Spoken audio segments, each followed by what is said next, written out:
Pasensya na po kay Ma'am Jo, sa munisipyo at lalong-lalo na po kay Mayor at siyempre po sa bayan po ng Coron, Palawan. Sorry po talaga na parang pinost ko na never again Coron, hindi ko po sinasadya na i-generalize po kayo. Kami po ay nagpapakababa sa inyong lahat na susubukan po namin na baguhin kung ano man po yung pagkakamali namin, kung sumobra man po kami. At tingin po namin na ito po ay magiging lesson sa amin as a team. At we will be better. Babawi po kami.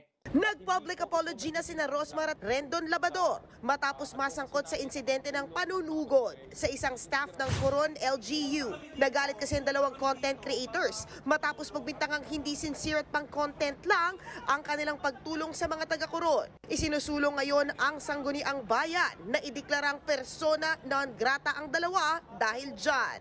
Mayor, kung tingin niyo po na yun po yung magiging patas na desisyon para sa nangyari at kung yun po yung parusa sa nagawa po namin, ayun, humihingi po talaga kami ng tawad. Pero kung tingin niyo po yun po talaga, maluwag po namin tatanggapin. Sana kung ito man po ay magiging matutuloy, gusto ko pong hilingin sa inyo, Mayor, na sana bigyan niyo pa po ako ng huling pagkakataon na makadalaw sa Coron dahil po napangako ko po sa aking pamilya na ipapasyal ko po sila sa Coron para makita ko po sila maging masaya. So yun, Mayor. Maraming salamat po. Public apology naman ng demand ni Christian Bables sa isang pet crematorium na tinrato raw na parang basura ang namatay niyang aso. Una, late daw na kinuha ang kanyang pet. Pangalawa, hindi man lang daw inasikaso ng maayos ang patay niyang aso. Wala pang komento ang pet crematorium sa demand ng aktor.